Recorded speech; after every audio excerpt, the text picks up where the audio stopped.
3, action. Assalamualaikum warahmatullahi wabarakatuh. Waalaikumsalam warahmatullahi wabarakatuh. Oke, ini kita untuk kali ini pertama kalinya di podcast Pahlawan Kesiangan. Nah, jadi podcast saya namanya Pahlawan Kesiangan, Bu. Nggak apa-apa, asal jangan kesorean. Iya, pertama kalinya di podcast Pahlawan Kesiangan ini kita membagikan output dari podcastnya itu dari bentuk audio menjadi bentuk video, ya. Nah, sekarang Terus ya, Satria kedatangan tamu yang istimewa. Dia adalah guru, dosen, dan juga pakar dari hipnosis, ya. Sesuai dengan judul yang akan kita bahas kali ini. Oke, tapi sebelumnya terima kasih kembali untuk yang telah mendengarkan dan sekarang untuk penonton YouTube, kalian bisa menyaksikan sekarang podcast Pahlawan Kesiangan secara visual ya. Thank you buat yang masih mendengarkan sampai saat ini. Terima kasih buat supportnya. Dan jangan lupa kalau kalian punya request untuk pembahasan tertentu, kalian bisa nanti komen atau kirim pesan pribadi ke Satria. Oke. Sesuai dengan judulnya, nih kita judulnya ini agak-agak mungkin orang mendengarnya itu kayak bener nggak nih yang namanya hipnosis itu gitu. Atau awamnya masyarakat kita mengenal dengan hipnotis ya Bu ya.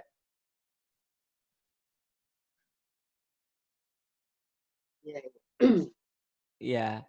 Nah, itu kan masih jadi mungkin pertanyaan. Ada orang yang bilang kalau itu hanya settingan katanya gitu. Orang bilang itu di beberapa acara TV katanya hanya settingan gitu ya. Nah, kalau misalnya sekarang kita bahas nih, kita bedah untuk hipnosis ini, tapi kita juga nanti akan membahas itu dengan pengaplikasiannya lewat public speaking, lewat komunikasi gitu. Nah, sebelum kita lebih jauh membahas itu, mohon izin saya persilahkan untuk memperkenalkan diri dulu. Siapakah beliau? Siapakah yang kini jadi tamu podcast Pahlawan Kesiangan? Saya persilahkan untuk memperkenalkan diri terlebih dahulu. oh iya baik. Terima kasih Kang Satria yang sudah jauh-jauh ya. Iya. Ya. Apa masih perlu diperkenalkan setelah tadi diperkenalkan oleh Kang Satria? Oh, namanya aja belum diperkenalkan sebenarnya. Oh, gitu. Ya. Ini moderator ya yang suka memperkenalkan ya, bukan memperkenalkan diri ya.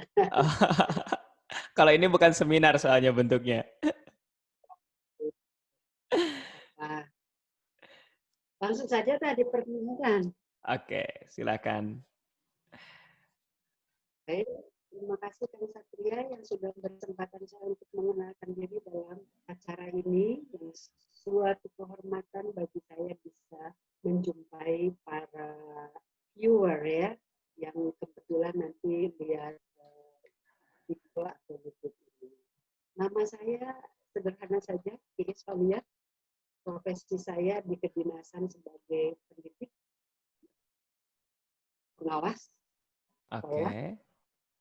dalam bidang hipnosis, visi hipnosis, sekaligus ada sedikit kegiatan sampingan yaitu hipnoterapi. Jadi ada kegiatan di samping kedinasan yaitu membantu orang-orang yang punya masalah baik kesehatan fisik maupun mental untuk sama-sama diobati agar bisa sembuh dengan metode hipnoterapi.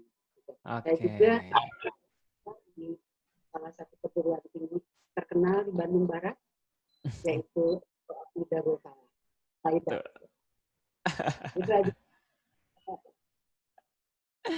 Oke, terima kasih. Jadi, Satu seorang nenek dari satu orang cucu. oh iya, siap.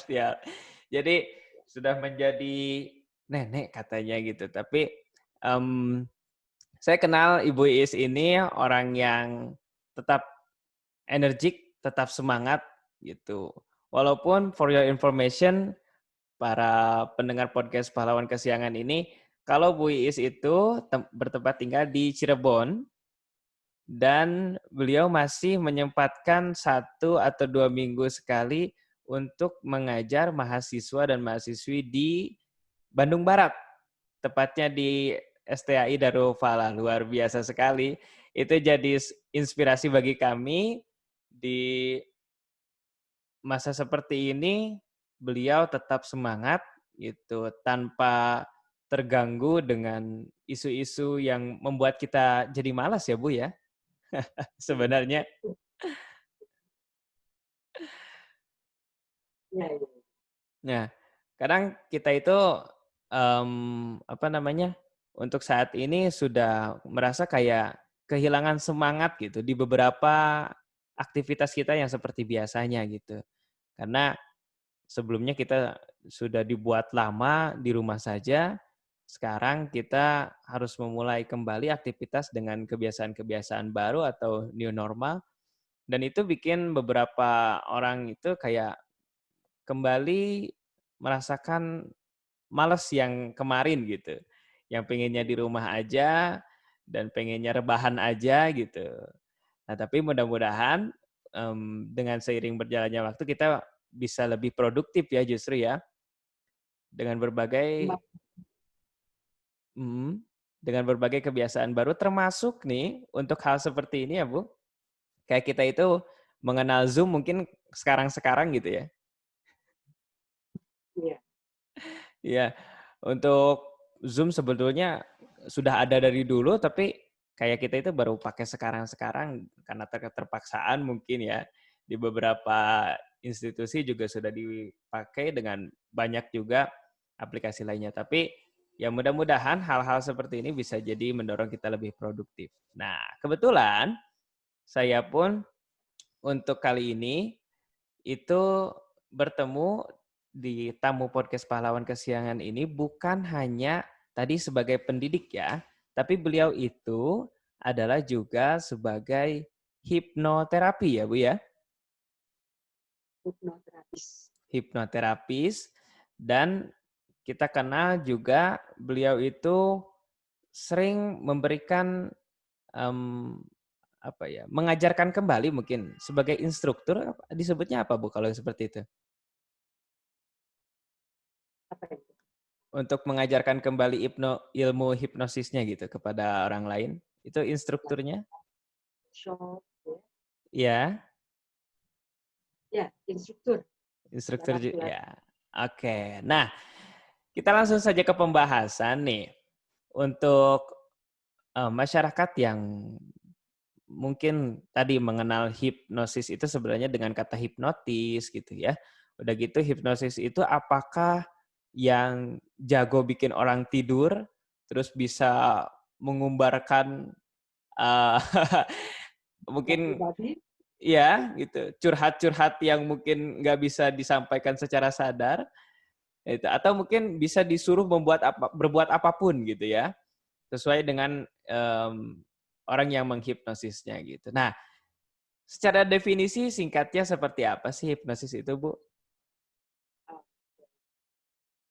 Hipnosis. Bukan dulu ya. Orang awam tadi seperti Kang Satria bilang, hipnosis orang awam menyebutnya hipnotis. Ya. Dan kalau orang dengar kata hipnotis, udah kebayang magic dan mistis gitu ya. Syarat dengan ilmu gaib, jin, setan, dan sebagainya. Oh, itu istilah yang orang awam sebut hipnotis itu sebetulnya kata yang tepat adalah hipnosis gitu. hipnotis sendiri itu artinya orang yang mempraktekkan ilmu hipnosis. Saya ulang, ilmunya sendiri namanya hipnosis, dan praktisinya atau orang yang menggunakan ilmu hipnosis namanya hipnotis. Oke. Karena awam hipnotis itu ilmunya, gitu ya. Iya. Dan orang yang menggunakan hipnotis disebut penghipnotis. Oke. Ilmunya hipnosis, orang yang menggunakan atau mempraktekannya disebut hipnotis. Gitu. Oke. Jadi itu ya mispersepsinya di situ ya antara hipnotis dan hipnosis itu. Jadi hipnosis adalah ilmunya dan hipnotis adalah orang yang melakukan hipnosis tersebut gitu. Menggunakan, ya. Oke. Nah, kalau tadi Ibu juga bilang bahwa Ibu juga sebagai hipnoterapis. Nah, berarti hipnosis ini juga punya apa ya? Cabang-cabangnya kah mungkin? Seperti itu bisa dikatakan? Ya, betul. Oke. Hipnotis sebuah ilmu itu punya cabang, punya jenis maksudnya, punya jenis-jenis. Ya, perlu saya perkenalkan kepada viewer di sini. Hipnosis memiliki beberapa jenis. Jenis yang paling pertama, yang paling populer dan paling mudah dipelajari, namanya stage hypnosis. Yaitu untuk kepentingan pertunjukan di panggung. Oke. Seperti yang kita lihat di televisi Uya dulu Deddy Corbuzier, terus Romy Rafael gitu ya. Iya. Itu masuk jenis stage hypnosis. Iya. Untuk Kebutuhan entertain ya. itu gampang sekali dipelajari. 1 jam aja Kang Satria belajar stage hypnosis bisa tuh mengeraskan tubuh orang. Oh. Gitu ya. Hanya untuk kemudian saja di panggung. Iya. Itu yang pertama. Apa tadi itu? Stage hypnosis ya? Iya, satu stage hypnosis. Entertainment lah untuk kepentingan. Sedikit saya singgung tadi, Kang Satria bilang settingan gitu. Benar sekali. Stage hypnosis yang ada di televisi itu lebih banyak settingan karena tujuan dari siaran di televisi akan mencari rating tinggi ya. Oke. Stage hypnosis harus dibuat sewah mungkin sampai penonton itu terkesima atau terkagumkan. Oh iya. Jadi nggak murni sebetulnya seperti itu stage hypnosis yang sebenarnya. Yang sebenarnya ada gagalnya, ya, ada tidak berhasil, nggak kayak di televisi. Gitu. Jadi nggak seperti itu 100% apa tuh praktek stage hypnosis. Iya. Ada hidden tertentu yang tidak ditayangkan di televisi. Yang pertama stage hypnosis. Yang kedua clinical hypnosis. Clinical hypnosis adalah hipnosis yang dipakai untuk terapi klinik, ya, pengobatan. Iya. Clinical hypnosis. Hipnoterapi masuk ke dalam jenis clinical hypnosis. Hipnosis yang digunakan untuk kepentingan klinis, pengobatan. Itu yang kedua.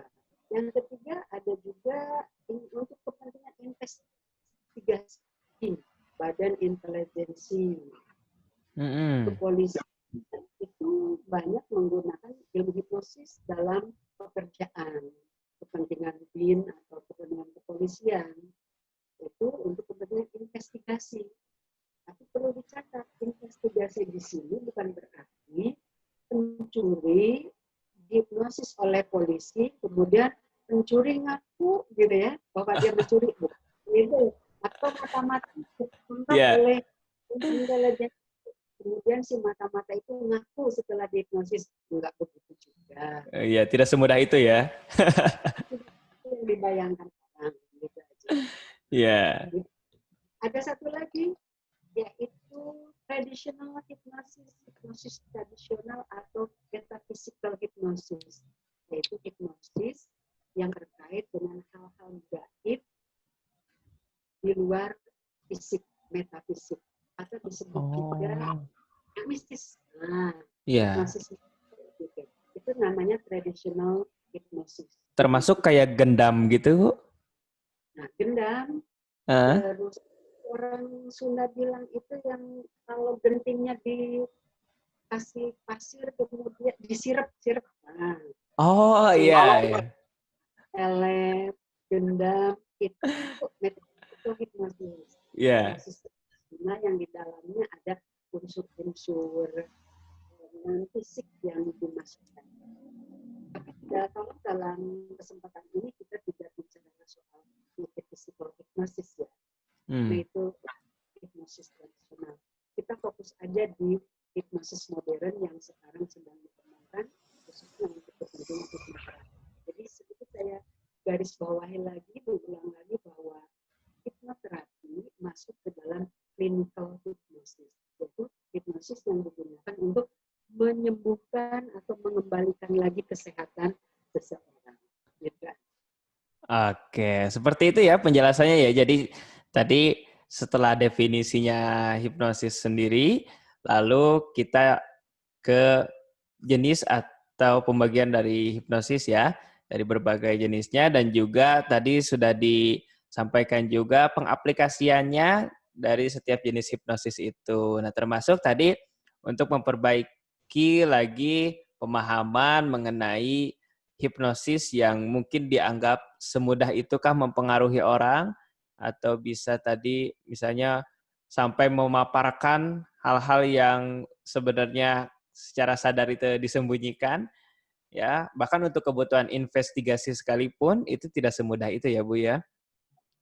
Ada trik khusus dan ada lihat khusus yang pantas atau cocok di hipnosis. Tidak semua orang Oke. kemudian hipnosis seperti di televisi seperti itu. Tidak seperti itu. Oke. Nah, sekarang nih kalau misalnya ada pertanyaan seperti ini, Bu. Kalau kita mau belajar hipnosis secara profesional atau secara mendalam, itu mesti datang ke mana atau ke siapa gitu? Oke. Kang Satria mau ya belajar hipnosis ya. Iya sih sebenarnya pengen juga gitu. Hipnosis adalah sebuah seni dan ilmu. Ya. Kalau Oke. seni, apapun bisa melakukannya. Tanpa guru pun bisa. Bisa otodidak. Ya. Hmm. Kalau hipnosis sebagai seni. Tapi saat hipnosis dalam ranah keilmuan, itu juga bisa belajar otodidak, tapi tetap harus didampingi oleh seorang guru atau pembimbing atau coach. Oke. Salah nanti ya salah, sebab salah teknik, salah metode, nanti salah akibatnya fatal pada orang yang hipnotis. Gitu. Jadi kalau Kang Satria atau viewer mau belajar hipnosis, bisa lihat di YouTube untuk stage hipnosis atau hipnosis hiburan, mungkin otodidak bisa. Ya, Ya. asal kita benar-benar fokus mau mempelajari stage hipnosis, bisa lah diperoleh keahliannya dengan otodidak. Tapi untuk hal-hal yang lebih dalam lagi, untuk yang spesifik misalnya clinical hypnosis atau hipnoterapis, itu perlu seorang coach, seorang pelatih, seorang pembimbing. Oke. Nah itu ya berarti untuk jenis hipnosisnya sendiri tadi juga memang disesuaikan juga ya dengan tingkatan kita mempelajarinya ya Bu ya. Jadi kita nggak bisa kayak semena-mena walaupun otodidak Kang Satria, ya. seandainya ini mau dengan hipnosis misalnya, tidak bisa langsung hipnoterapi. Mm-mm. Harus secara hierarkis. Pertama yang harus dipelajari dalam sebuah latihan hipnosis, pengetahuan dan penguasaan hipnosis dasar dulu. Di situ. Mm-mm. Itu harus dikuasai. Setelah teknik, metode, dan keilmuan dasar dikuasai, baru nanti masuk ke grade berikutnya. Untuk apa? Pemanfaatan hipnosis misalnya. Mm-mm. Untuk marketing kah? Seperti tadi Iya. yang saya bilang, untuk public speaking gitu ya. Oke. Pidato, jadi orator, untuk jadi seorang dai, penceramah, dan sebagainya. Iya, iya. Gitu kan. Oke. Saya kan Satria kan sekarang jadi host nih di acara ini. Ini Iya, akan top lagi kalau belajar public hipnosis public. oke. Siap, siap. Itu tuh, makanya saya juga, kenapa itu yang pertama kali kita bicarakan mungkin ya Bu ya. Jadi saya spesifiknya ke sana aja dulu gitu.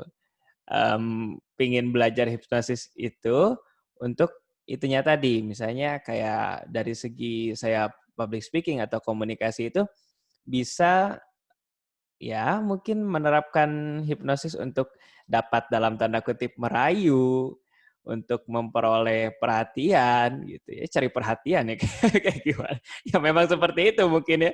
Tujuannya karena kita saat berbicara ya Ya, pengen diperhatikan gitu. kita nonton podcastnya Deddy Corbuzier ya.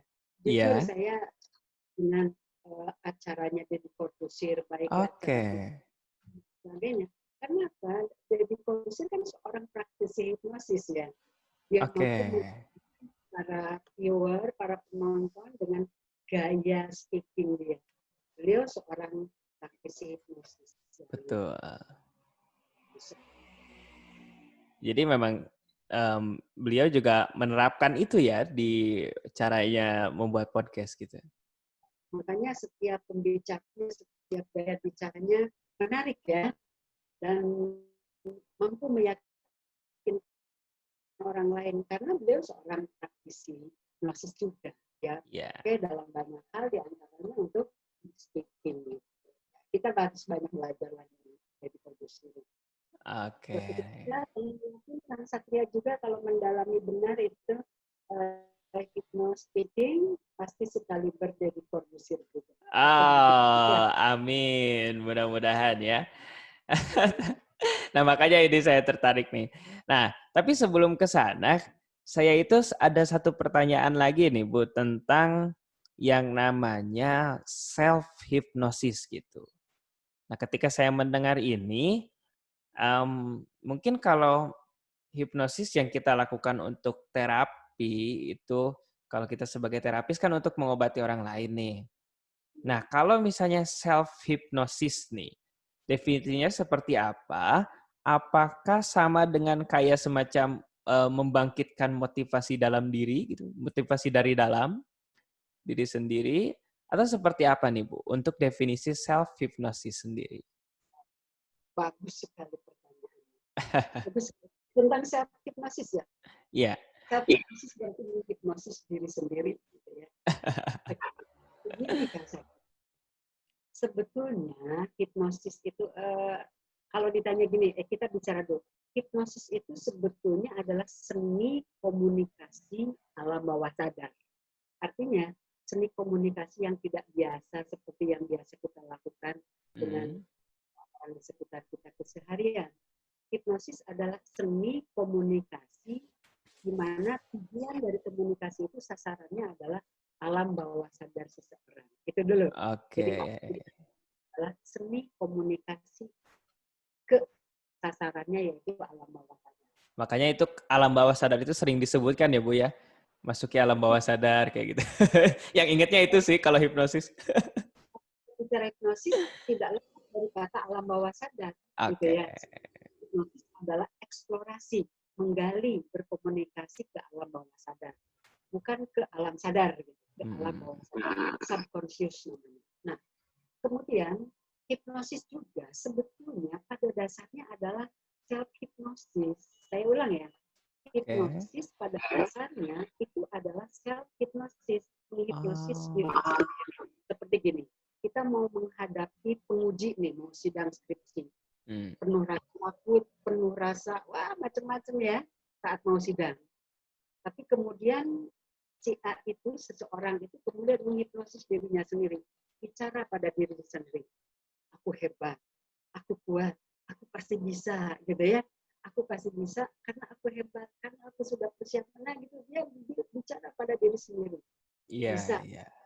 bentar, aku siap. Nah, saat si A itu mau ujian dan selalu terus bicara dengan diri sendiri bahwa aku hebat, aku bisa, aku tenang, dan seterusnya, muncullah sebuah kondisi di mana orang itu kemudian seperti yang dia katakan, menghadapi sidang yang punya takut dan sebagainya, setelah dia mensugesti diri sendiri bahwa saya berani, akhirnya dia muncul keberaniannya, muncul ketegarannya, muncul ketenangannya.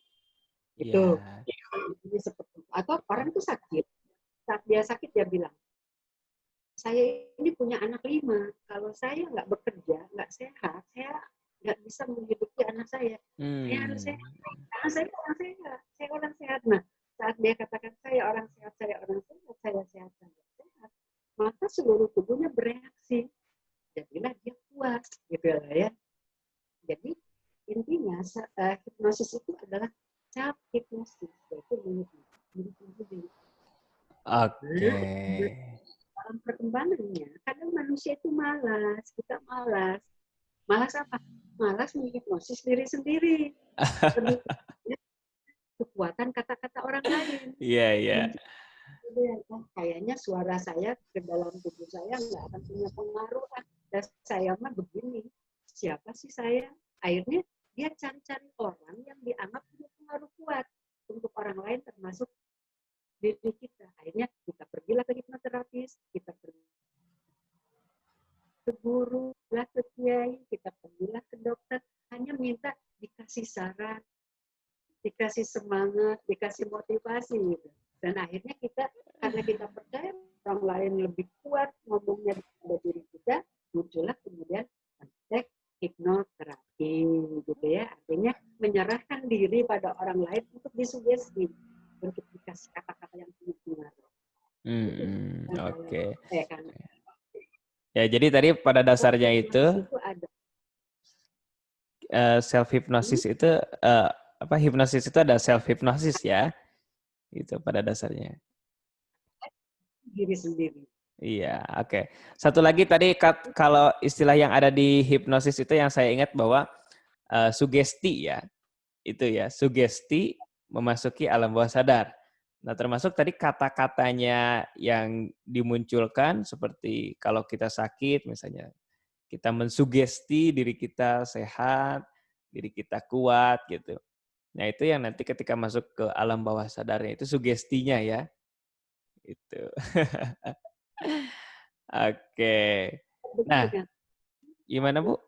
Cara hipnosis, kalau kita bicara hipnosis, maka akan ada konsep-konsep atau kata-kata tertentu yang selalu dikait dan merupakan itu kunci dunia hipnosis. Pertama, hipnotis, menghipnosis. 2, suyet. Suyet itu orang yang dihipnosis. Dan ketiga, istilah sugesti. Sugesti adalah kata-kata yang punya pengaruh, gitu. Mempengaruhi orang lain itu namanya sugesti. Sugesti adalah kata-kata yang punya pengaruh. Oke. Jadi kalau kita bicara hipnosis, ada hipnotis, ada suyet, orang yang dihipnosis, dan ada kata sugesti. 3 kata itu selalu ada dalam konteks dunia hipnosis. Iya. Nah, ya, ya. Nah, itu tadi tentang self hypnosis ya, berarti sudah dijawab kalau kita secara awam pun sebenarnya bisa melakukan self hypnosis ya, dengan kekuatan sugesti kita. Nah, gitu. Dan tadi juga Ibu mengatakan bahwa ya. Oke, contohnya begini. Kita malas sholat tahajud bangun tengah malam ya. Tapi kita ingin malam kita bisa bangun dan sholat tahajud. Bukan bangun tidur terus lagi, tapi bangun tidur terus tahajud. Nah, bisa nggak kita merubah kebiasaan bangun malam sholat tahajud, kemudian jadi bisa rajin bangun tidur di tengah malam dan sholat tahajud? Itu bisa. Kita lakukan self hipnosis sebelum tidur, katakan bahwa jam sekian mata saya terbuka, saya bangun, kemudian saya pergi wudhu, kemudian saya sholat tahajud. Itu kita ucapkan berkali-kali kepada diri kita. Itu insya Allah dalam banyak kasus itu berhasil. Karena seseorang sudah mensugesti diri sendiri. Begitu. Oke, luar biasa tuh. Itu mahal sekali itu kalau misalnya kita bisa ya mampu untuk self hypnosis ya Bu ya. Karena nanti pemakaiannya itu nggak apa ya, nggak selalu mengandalkan orang lain kan ya. Kalau self hypnosis itu berarti kalau kita mampu untuk mengsugesti diri sendiri. Nah, oke. Nah, sekarang balik lagi nih ke pembahasan mengenai hipnosis dan public speaking. Oke. Oke. Nah, untuk komunikasi itu sebenarnya kan juga menjadi dasar ya, Bu ya, tentang hipnosis. Kita dalam berkomunikasi menyampaikan sugesti, mempengaruhi orang lain kan itu jadi kunci juga. Nah, teknik dasarnya nih, sebelum seseorang itu anggaplah Satria nih yang masih awam juga gitu terhadap hipnosis. Nah, untuk pengen mengaplikasikan teknik dasar komunikasi ini, mmm, untuk mempelajari hipnosis juga mungkin atau langsung ke penggunaannya dalam public speaking yang lain gitu. Nah, kunci komunikasinya itu seperti apa sih, Bu? Komunikasi seperti apa yang itu juga, dikatakan sebagai teknik dasar hipnosis, yang itu juga sebenarnya punya, mmm, cara untuk mempengaruhi orang lain, seperti itu, Bu, kira-kira? Ya, bagus sekali. Kang Satria menanyakan bagaimana teknik mempengaruhi orang lain, gitu ya, dengan Iya, komunikasi. Bagaimana suara kita mampu mempengaruhi orang lain, sehingga orang lain yang diperkirakan tidak akan terpengaruh, jadi terpengaruh. Orang lain, kalau kita jadi penjual, orang lain yang tadinya tidak akan membeli, jadi membeli. Orang yang tidak baik. menolak, jadi menerima. Penting buat kalian nih, biar nggak jomblo terus ya. Bisa nih, Saya jomblo ada bukan karena seseorang ditolak kok, Bu. yang nggak Karena mau, belum nembak-nembak. oh, kan belum punya keberanian, karena belum punya ilmu itu. Iya, iya. Kurang pede. Bisa pokoknya. Jadi gini Kang Satria, hipnosis juga ranahnya dengan public speaking. Kenapa saya bilang tidak jauh ranahnya dengan public speaking? Karena hipnosis sendiri sebetulnya adalah tadi speaking. Tadi di awal saya Oke. katakan bahwa hipnosis adalah seni komunikasi dengan sasarannya alam bawah sadar. Gitu kan? Mhm. Jadi secara sederhana hipnosis adalah seni komunikasi. Public speaking adalah ranah komunikasi. Bagaimana kita bicara di depan umum kan? Berarti Mhm. bagaimana kita komunikasi di depan umum. Bagaimana kita berkomunikasi dengan orang lain. Kaitan antara hipnosis dengan public speaking sebab memang hipnosis adalah seni speaking, seni komunikasi. Cuma komunikasi yang bagaimana? Nah, saya akan urai agak luas sedikit atau agak panjang lebar. Boleh, Seni boleh. yang dimaksudkan hipnosis beda dengan seni komunikasi biasa. Mhm. Komunikasi yang biasa itu hanya komunikasi adalah proses penyampaian pesan daripada pengirim kepada penerima kan gitu aja. Iya. Yang komunikasi adalah proses penyampaian pesan pengirim kepada penerima kan gitu. Seperti kita nih berkomunikasi. Tapi saat kita bicara komunikasi dalam ranah apa tuh? Dalam ranah hipnosis, seni komunikasi yang dimaksud dalam hipnosis adalah seni komunikasi yang langsung menembus ke alam bawah sadar. Atau istilah lainnya, seni komunikasi yang langsung menyentuh otak kanan. Mhm. Seni komunikasi prima. Gitu. Saya ulang, hipnosis adalah seni komunikasi yang prima. Apa yang dimaksud seni komunikasi yang prima? Seni komunikasi yang prima adalah seni komunikasi di mana si pengirim mengirim pesan kepada penerima langsung ke alam bawah sadar. Langsung ke alam bawah sadar orang yang dikirimi pesan seperti saya dengan Kang Satria. Saya Mhm. pengirim pesan, saya yang bicara kepada dia. saya menggunakan trik atau teknik hipnosis dalam berbicara. Tujuan saya tidak otak kanan, tidak ke otak kiri Kang Satria, tapi langsung menembus ke otak kanan Kang Satria. Dengan maksud apa? Seseorang bicara hanya menembus otak kiri, maka orang yang kita ajak bicara belum tentu terpengaruh oleh kita. Tapi sebaliknya saat kita berkomunikasi atau memberikan pesan pada seseorang, tapi langsung menembus kanannya, maka kemungkinan orang yang ajak bicara akan terpengaruh oleh ucapan kita. Begitu. Oke. Tadi ya. Boleh saya Gimana, Bu? sesuatu? Boleh nggak saya tanya sesuatu kepada Kang Satria? Oke, boleh. Ada pertanyaan apa tuh? Kang Satria kan pernah jadi mahasiswa saya ya. Betul. Oke. Kang Satria tentu waktu jadi mahasiswa memiliki banyak dosen yang pernah mengajar dengan Mas Satria. Betul. Apakah Kang Satria merasakan ada sesuatu yang beda nggak dari cara saya ngajar dengan dosen lain yang ngajar? Ada. Bisa disebutkan nggak bagaimana rasanya saat saya mengajar di kelas Kang Satria? Itu aja dulu. Oke, nah ini jadi saya yang jawab pertanyaan sekarang ya. Oke, ya ini juga sedikit berbagi nih, sambil juga tadi menjawab pertanyaan. Jadi beliau ini tadi juga sudah disampaikan sebagai dosen Satria ketika kuliah. Nah, ketika Satria khususnya diajar oleh beliau, ketemu dengan beliau di kelas, beliau itu punya perbedaan dengan dosen lainnya, itu satu dari caranya berkomunikasi. Dari cara beliau berkomunikasi itu punya semacam power yang lebih gitu. Saya katakan seperti itu mungkin ya. Posisi dari dia berbicara, kita menjadi selalu tertarik untuk mata kita tertuju kepada beliau, pandangan kita, fokus kita selalu bisa tertuju pada beliau.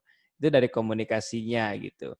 Dan isinya sendiri pun itu sudah jelas gitu. Selain daripada cara beliau menyampaikan, nah isinya sendiri itu juga sampai kepada kita gitu. Transfernya itu cepat nyampe dan lama ingetnya gitu. Nah itu mungkin ya ketika komunikasinya disampaikan ke otak kanan. Nah cara beliau membuka komunikasi atau keran otak kanannya itu unik gitu. Saya ketika kuliah itu satu-satunya dosen yang bisa bikin kita joget-joget di kelas gitu. Itu.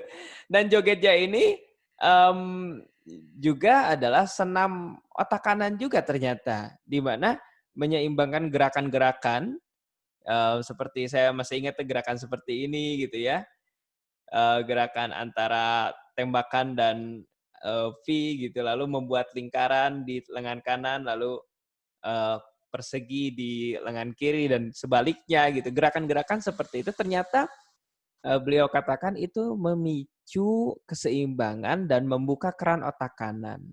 Sehingga saat kita menerima materi yang beliau sampaikan itu bisa masuk ke otak kanan kita. Makanya itu mungkin perbedaan-perbedaan yang saya rasakan ketika Bu Iis menjadi dosen saya dan mengajarkan kepada saya khususnya dan kepada teman-teman yang lainnya juga yang mereka rasakan seperti itu. Seperti itu, Bu.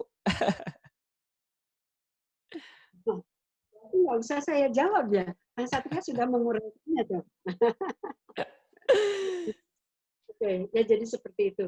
Karena Kang Satria itu mengiring saya ke pembahasan tentang public speaking, oke lah, saya akan lebih khusus membahas tentang bagaimana trik mempengaruhi orang lain. Nah, tadi Kang Satria, viewer mungkin bisa mendengar tadi testimoni dari Kang Satria, bagaimana cara saya ngajar.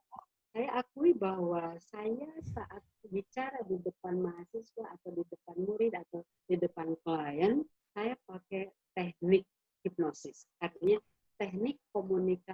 yang saya coba langsung nembus ke otak kanan. Gitu. Oke. Sebab katanya yang baik adalah komunikasi yang nembus langsung ke otak kanan. Sebab kalau kita bicara hanya nembus ke otak kiri, kadang sia-sia saja. Asup celikenca, keluar celikatuhu. Tidak mengendap dulu informasi. Iya, Tapi iya. Kang Satria ingatnya agak lama. Sempat mengendap lama ya Iya. informasi yang saya sampaikan diingatkan di memori Kang Satria. Berarti saat saya memberikan kuliah di kelasnya Kang Satria, saya mampu menembus otak kanan mahasiswa saya, khususnya Kang Satria.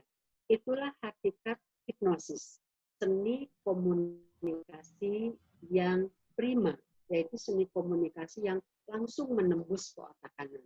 Nah pertanyaannya kan, bagaimana cara kita bicara agar bisa nembus otak kanan? Ya dibuka dulu dong keran otak kanannya kan gitu, pintu otak kanannya. Kalau seorang pendidik, seorang pengajar bisa membuka keran otak kanan guru siswa atau mahasiswa itu dengan berbagai cara. Caranya apa? Emosinya gali, gitu. Sebab otak kanan itu tempatnya emosi. Kalau ingin membuka keran otak kanan gampang. Gali dulu, eksplorasi dulu emosi orang yang akan kita ajak bicara. Oke. Emosi itu apa? Emosi itu artinya ekspresi jiwa. Jadi terekspresikan jiwanya. Jiwa apa? Marahnya, sedihnya, bahagianya. Kenapa saya tadi di kelas Kang Satria, saya ajak masuk senam dulu. Betul. Bukan senamnya sebetulnya yang, tapi kebahagiaannya itu loh, happy kan, ketawa-ketawa walaupun gerakannya nggak benar, tapi ketawa-ketawa nggak ada beban sama menghadapi kuliah. Yang dicari itu kesenangannya. Saat mahasiswa, saat orang yang kita ajak bicara bahagia, berarti dia sudah membuka keran otak kanan untuk kita tembus. Jadi gitu kan Satya. Yang pertama saat kita ingin mempengaruhi orang lain, maka bukalah keran otak kanan orang tersebut. Itu dulu kunci yang pertama. Oke, Itu tapi teknik dasar. saya potong dulu ya Bu ya, saya potong dulu. Kalau misalnya kita tadi membuka keran otak kanan salah satunya dengan cara senam. Nah, kalau cara yang lebih dalam tanda kutip mungkin lebih profesional atau mungkin kalau kita misalnya sedang berhadapannya dengan klien ketika ya di meja gitu. Nah, cara lain nih selain daripada melakukan senam untuk membuka keran otak kanan tadi apa nih? Ada nggak yang mudah aja gitu maksudnya, yang dasar aja gitu? Oke. Kalau tadi untuk siswa ya, kalau kita sebagai seorang guru, hypnotizer, seorang hipnotis. Nah, bagaimana kalau kita punya klien nih, punya pasien misalnya. Saya karena hipnoterapis, pasien saya, gitu ya. Nggak mungkin dong pasien saya ajak untuk senam, ya kan? Atau ingin ngajak orang untuk gabung di acara Kang Satria, nggak mungkin kan ngajak senam dulu, ya. Iya betul. Mereka. Yang pertama adalah antusias. Tunjukkan Antusias. antusiasme. Tunjukkan kepada klien kita bahwa kita itu sangat bahagia bertemu dengan dia. Dengan tersenyum yang ramah, yang simetris, kata Arif Ginanjar, senyum ikhlas, kanan kiri kanan. Sejajar. Kita senyum antusias seakan-akan kita bahagia bertemu dengan orang yang kita temui. Itu adalah cara kita untuk menembus otak kanan orang yang baru kita kenal. Tunjukkan antusiasme kita. Senyum yang ramah, ya, sapa dia dengan ramah. Tunjukkan mimik wajah kita bahwa dia begitu berarti bagi kita. Gitu loh. Sampaikan pujian, hari ini Anda terlihat segar sekali. Sampai kita tersenyum. Ikhlas loh, mujinya ikhlas, senyumnya ikhlas. Yang pertama adalah antusiasme. Itu teknik dasar yang dalam komunikasi prima. Tunjukkan antusiasme kepada orang yang akan kita ajak bicara. Jangan cuek, jangan dingin, jangan terus seperti saya mau masakan Satya misalnya diem aja, nggak senyum, nggak apa. Males kan orang, tapi Iya. belum apa-apa kita antusias. Ya, seolah-olah kita senang, tapi memang kita harus berekspresi bahwa kita seolah-olah senang ketemu dengan mereka dengan banyak orang. Seperti saya masih kuliah, saya senyum dulu gitu ya. Itu untuk Iya. memecahkan dulu yang simetris, yang antusias.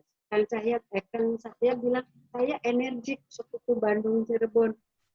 Keenergikan saya itu bentuk antusiasme saya. Sehingga Oke. Anda ikut bergairah, ikut seneng lah. Gitu. Nah itu yang pertama adalah tunjukkan antusiasme saat kita bertemu dengan orang yang akan kita ajak. Yang antusiasme. Gitu kan, Setia.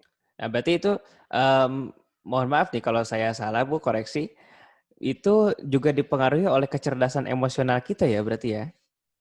Ya, seorang begini, syarat jadi seorang hipnotis atau syarat jadi seorang hipnotis selain pandai bicara juga Iya. empati. Itu syarat. Oke.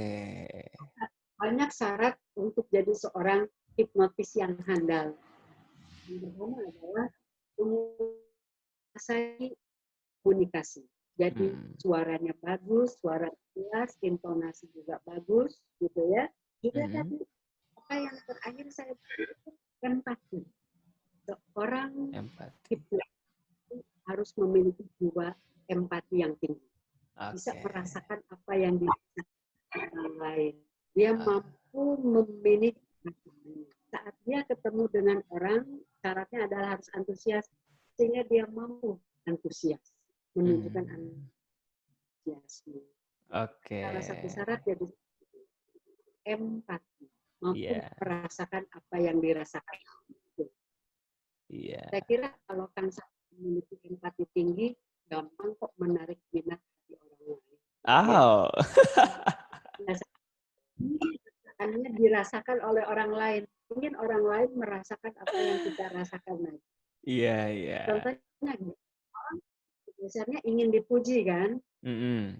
Nah, terus Kang udah langsung Kang Satria memuji orang itu sudah contoh empati. Insya Allah langsung terkenal. Gitu. Selain antusias ya, apa? Empati. Empati. Ya, tadi satu kita balik lagi kepada tips public speaking itu satu tadi kita bisa menembus otak kanan, menyampaikan pesan kita itu berkomunikasi untuk sampai ke otak kanan. Ya. Sebab kalau berkomunikasi menembus otak kiri sia-sia hasilnya. Oke, nah satu itu. Selanjutnya apa nih Bu untuk komunikasi nih, untuk public speakingnya tadi, selain daripada yang tadi otak kanan? Yang pertama antusias ya, kan ceritanya trik menembus otak kanan ya. Hipnosis pada dasarnya ada komunikasi ke alam bawah sadar. Untuk bisa berarti kita harus membuka alam bawah sadar orang yang kita ajak bicara. Bagaimana cara membuka alam bawah sadar orang yang kita ajak bicara? Itu tadi antusiasme, tunjukkan antusiasme kita, ya, yang diiringi dengan rasa empati yang tinggi. Kita bisa antusias karena kita memiliki empati yang tinggi kan, itu yang pertama. Kedua, intonasi. Intonasi. Harus punya intonasi yang jelas. Artikulasi. Ucapan kita itu harus punya artikulasi yang jelas. Tengosong, tengah galineng gitu ya, tapi jelas artikulasinya. Iya. Ya, kalau O ya O gitu kan, tidak O tapi gitu. Jadi artikulasi yang jelas. Iya. Termasuk untuk apa, Bu? Ya, yang kedua artikulasi ya. Yang ketiga intonasi. Iya. Intonasi itu apa? Tune, nada suara. Nada rendah, Intonasi tinggi ya. harus fluktuatif. Kalau kita bicara harus fluktuatif. Kadang tinggi, kadang rendah, kadang tinggi, kadang rendah. Itu intonasi. Yang keempat, ekspresi. Ekspresi. Ada di film atau di sinetron, ekspresinya mana gitu ya. Sebuah peran mungkin akan berhasil diperankan oleh seorang aktor atau aktris kalau si aktor dan aktris itu tidak bisa perannya. Gitu. Jadi adalah ekspresi. Jadi saat kita bicara tuh harus jelas ekspresi kita tuh. Saat kita misalnya mengatakan bahwa ini HP ini kualitasnya bagus sekali, kita katakan ini bagus dengan ekspresi yang benar-benar memuji HP ini, misalnya kan ini bagus. Tapi datar saja kita bicara, harus pakai ekspresi. Gitu. Ekspresi itu apa? Curahan jiwa, curahan emosi. Itu harus pakai emosi, bukan ekspresi, emosi. Gitu. Ekspresi jiwa. Jadi yang pertama antusias, yang kedua apa tadi? Artikulasi yang artikulasi, bagus. intonasi, Ketiga, intonasi. Keempat, emosi. Oke. Emosi yang disertai dengan ekspresi. Iya. Nah, itu dipadukan dalam. Oh, ada lagi. Ada lagi. Oke. Keempat, body language. Body kita harus bicara, jangan kita bicara tuh diem, badan nggak bergerak apapun, nggak bisa. Komunikasi yang nembus alam bawah sadar, body language, bahasa tubuh kita harus membantu. Wajah, air muka, tangan, badan, itu harus membantu semua, harus berbahasa semua. Body language. Katanya 50% keberhasilan sebuah komunikasi adalah dari body language. Oke. Body language. Ya. Itu yang kelima. Yang keenam, untuk kasus-kasus tertentu ya, bukan untuk klien yang baru kita kenal, kemudian kita ajak ngobrol, kemudian ini dilakukan enggak. Untuk kasus-kasus tertentu, misalnya orang sakit atau orang yang sedih atau murid kita, boleh yang keenam ini kita lakukan, yaitu menyentuh pundak atau lengan. Pundak atau lengan. Kalau ada orang yang sedih atau orang yang marah, boleh kita usap pundaknya atau lengannya.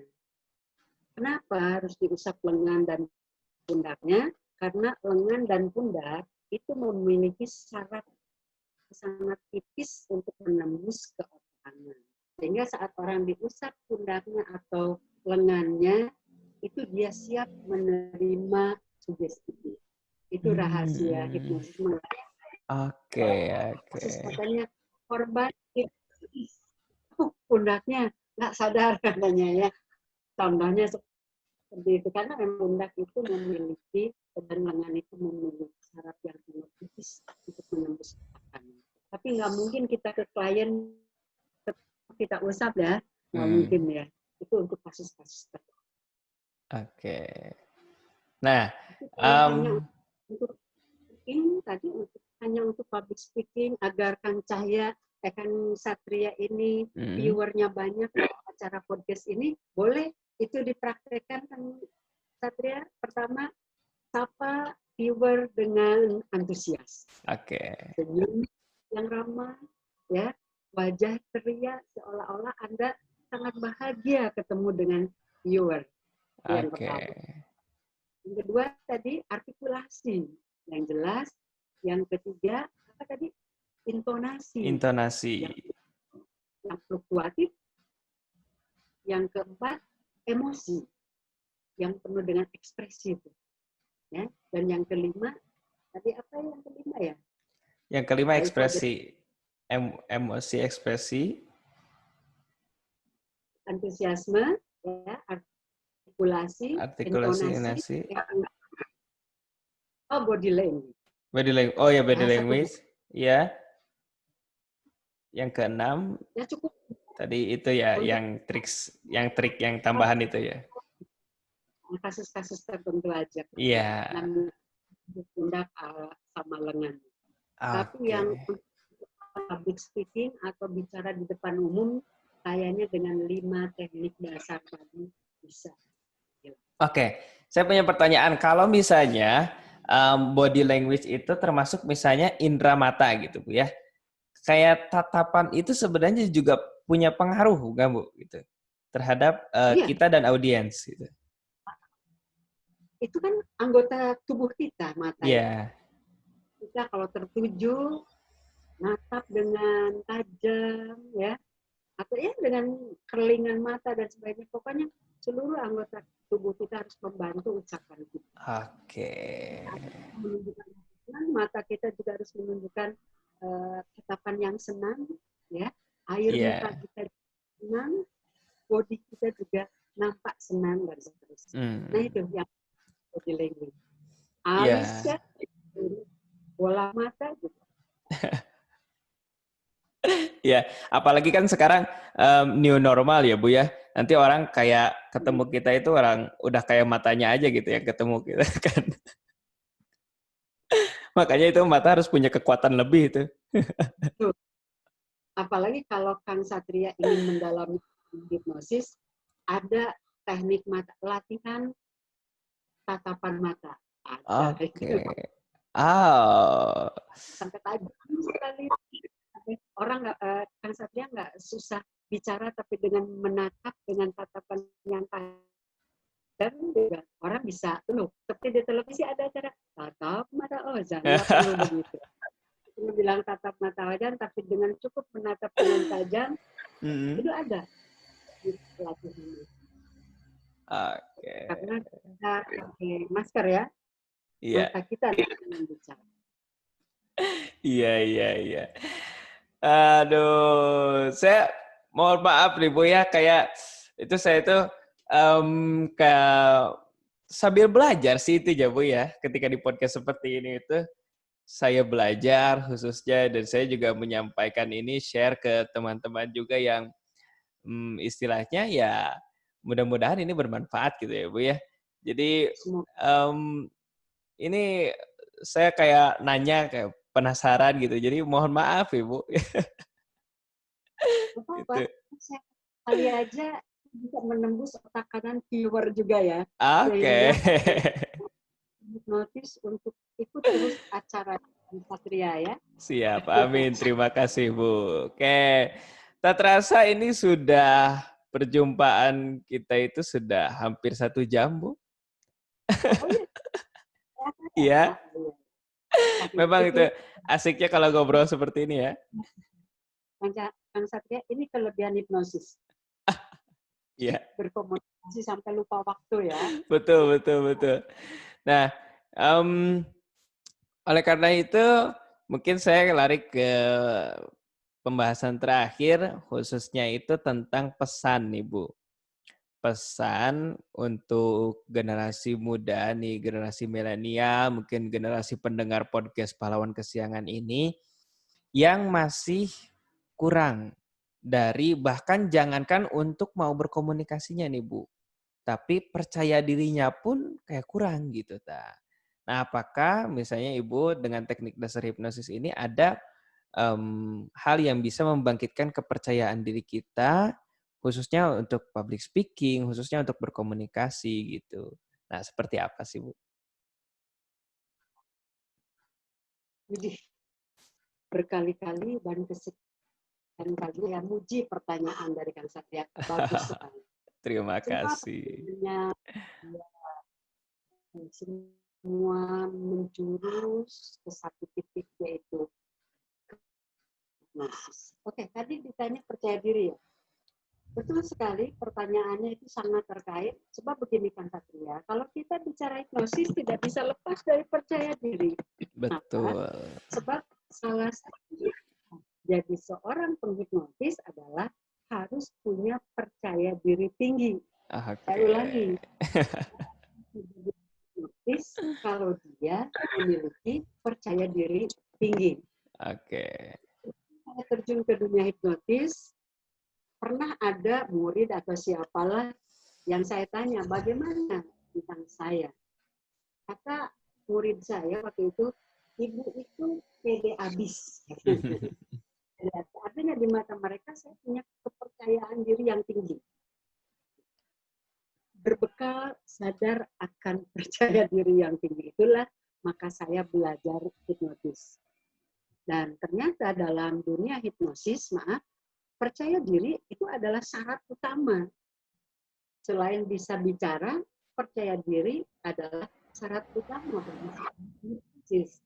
Sebab tidak berhasil sebuah sugesti kita terapkan ke orang lain, tidak pernah berhasil sebuah praktek hipnosis kalau si penghipnotisnya itu tidak punya percaya diri. Jadi percaya diri penting dalam dunia hipnosis. Percaya diri penting dalam seni komunikasi. Bagaimana kita bisa meyakinkan orang lain kalau diri kita sendiri tidak punya percaya diri, gitu. Tapi ya, itu betul. Percaya diri itu syarat utama dalam berkomunikasi. Anak-anak milenial harus punya percaya diri. Pertanyaannya barangkali bagaimana untuk menumbuhkan percaya diri itu ya. Iya. Gitu kan? Banyak anak-anak milenial, karena bukan anak milenial lagi, istilahnya apa ya? Karena lagi tren itu istilahnya. Kemarin-kemarin generasi milenial, sekarang generasi apa itu? Lupa saya. Gen Z apa? Iyalah mungkin gitu ya, nanti saya ingat nanti belakangan. Itu sekarang. Saya lihat anak-anak sekarang itu PDWD-nya lumayan tinggi. Yang ingin saya katakan itu saya tujukan kepada anak muda yang masih belum memiliki percaya diri tinggi, itu aja lah ya.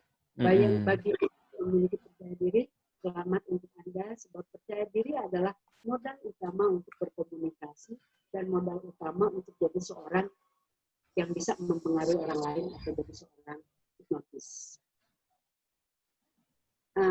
Saya ingin memberikan tips khusus pada adik-adik yang belum memiliki percaya diri tinggi barangkali ya, Mas Satria ya. Betul. Kalau percaya diri semua orang punya, tapi ada yang rendah, ada yang tinggi ya.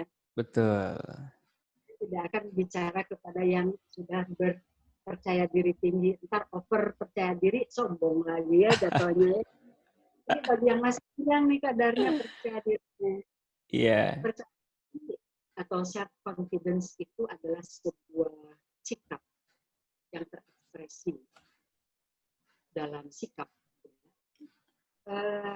Percaya diri itu sebetulnya bisa tumbuh, bisa dilatih, bisa dikembangkan, bisa di-spell lah, bisa diprogram.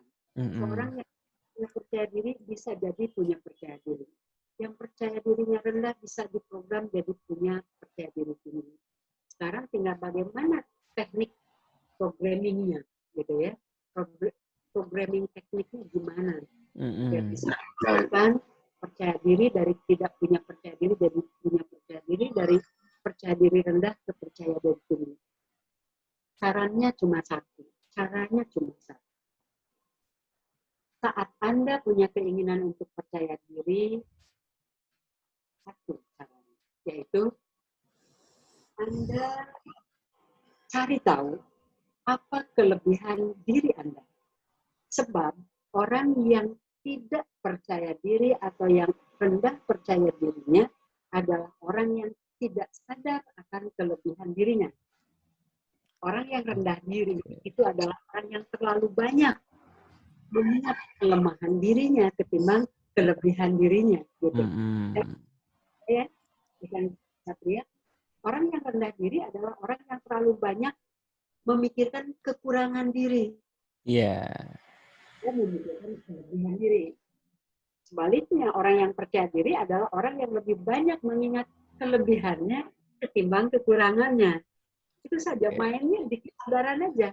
Sadar kekurangan yang banyak atau sadar kelebihan yang banyak. Gitu aja. Kebanyakan kasus orang yang tidak percaya diri adalah di otaknya adalah kekurangan diri aja. Kurang tampan lah, kurang cerdas lah, kurang kaya lah, kurang ini, kurang cantik, dan sebagainya. Sehingga dia nggak percaya diri. Mm-mm. Lain lagi dengan orang yang percaya diri. Ternyata saat dia percaya diri, di dalam dirinya ada sebuah kesadaran bahwa dia memiliki banyak kelebihan dibanding orang lain, gitu. Sehingga karena sadar akan kelebihannya dibanding orang lain, muncullah rasa percaya dirinya bahwa dirinya adalah orang yang punya kelebihan. Oke. Dan dengan saya tadi sekarang tinggal pilih. Kalau ingin percaya diri tinggi, ya cari dong kelebihan-kelebihan diri yang kita punya apa yang tidak dipunyai oleh orang lain. Jangan selalu aja melihat kekurangan diri. Kalau selamanya kita melihat kekurangan kita, ya kapan kita punya percaya diri? Itu saja tips. Sederhana kan ya? Iya. Anda kenalilah kelebihan diri. Luar biasa sekali. Sederhana tapi tetap maknanya dalam. Dan kalau kita bisa praktikkan itu, sekali lagi itu sangat bermanfaat ya buat kita ya. Oke, alhamdulillah Bu, kita sudah di penghujung perjumpaan kita di podcast Pahlawan Kesiangan ini. Kalau saya review tadi saya sudah belajar mengenai apa itu hipnosis, ya, tentang persepsi masyarakat antara hipnosis dan hipnotis gitu kan. Lalu jenis-jenis hipnosis, lalu juga kita tadi dijelaskan mengenai teknik dasar untuk public speaking juga, lalu untuk pengaplikasian hipnosis yang lainnya, dan tadi juga kita belajar mengenai dasar self hypnosis. Nah, selain itu, Satu lagi oh ya, sebelum gimana? bagi masyarakat Bandung Barat barangkali yang ingin belajar dasar-dasar hipnosis atau jenis-jenis hipnosis, boleh Oke. promosikan, hubungi saja Kang Satria di STAI Darul Falah ya. Ah, siap, siap. Siap. Jadi nanti kan kalau istilahnya bisa banyak orang kan yang belajar, jadi kita bisa rame-rame ya Bu ya, bareng gitu belajarnya gitu ya. Latih bareng biar bisa langsung praktek. Betul. Ibunya juga nggak nanggung nanti ngasih ilmunya ya, kalau sekalian Iya, banyak ya. orang gitu. Wah, seru deh. Oke, Pada siap. minimal ada Mudah-mudahan. inspirasi. Mudah-mudahan kita bisa itu nanti susun acaranya ya Bu ya. Siap, saya juga antusias kalau gitu tuh. Oke, dan juga tadi kita khususnya membahas mengenai hipnosis dan public speaking. Nah, ini juga bisa menjadi acuan buat kalian yang masih kurang percaya diri, pengen belajar public speaking. Kita juga bisa mempelajari itu dan meningkatkan skill kita dalam komunikasi dan public speaking lewat hipnosis. Dan mudah-mudahan nanti kita bisa belajar bareng ya Bu ya di tempatnya nanti kita bisa sesuaikan. Yang penting untuk masyarakat Bandung Barat, untuk para remaja, siswa siswa SMA boleh Bu? Siswa SMA? Nah, usia Oke, sampai tak terhingga. oke siap. Ya, ya, oke. Termasuk yang mendengar podcast Pahlawan Kesiangan ini juga kalian bisa sampaikan pesan ini. Barangkali ada yang bisa kalian ajak untuk belajar bersama tentang hipnosis, nanti bisa menghubungi nomor saya aja dulu ya. Saya akan koordinir untuk teman-teman di Kabupaten Bandung Barat. Mudah-mudahan itu semua bisa terlaksana. Terima kasih Ibu atas waktunya. Saya senang sekali hari ini bisa belajar lagi tentang sesuatu yang mungkin apa namanya tadi kita sudah kenal namanya tapi belum kenal isinya gitu. Dan sekarang saya sudah terbuka. Juga berterima kasih atas undangan Kang Satria, juga Oke. tapi ada kata kalimat atau sikap yang kurang pantas itu di luar keinginan saya.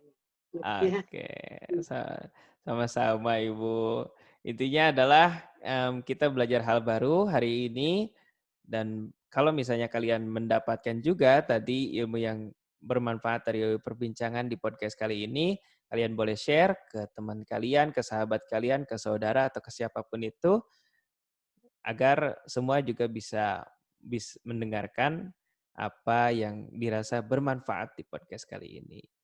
Terima kasih sekali lagi atas perjumpaannya dari tamu podcast Pahlawan Kesiangan, khususnya Ibu Iis Holia. Semoga sehat selalu, Ibu. Terima kasih. Semoga sehat Ibu dan keluarga, ya, senantiasa lancar rizkinya, diberikan kemudahan dan kesuksesan untuk seluruhnya. Mohon doa juga, ya, mohon doa juga dari Ibu, ya, untuk Satriani yang iseng-iseng bikin seperti ini. Saya yakin suatu ketika nanti dia akan sampai ke titik puncak popularitas dan kualitas. Amin, amin. Walaupun ya ini istilahnya saya masih berproses panjang mungkin ya Bu ya, tapi mudah-mudahan sekali lagi saya minta doanya untuk bisa sukses mungkin apapun nanti platformnya, apapun caranya dari Ibu khususnya doakan Satria untuk sukses. Terima kasih ya Bu. Oke, kita tutup perjumpaan kali ini. Sekali lagi Satria juga mohon maaf kalau misalnya ada kesalahan dalam perkataan dari Bu Is juga tadi mohon maaf untuk para pendengar. Dan kita ketemu lagi di podcast Pahlawan Kesiangan selanjutnya dengan tamu-tamu yang insya Allah akan memberikan manfaat untuk kalian semua. See you in the next video. Bye-bye. Assalamualaikum.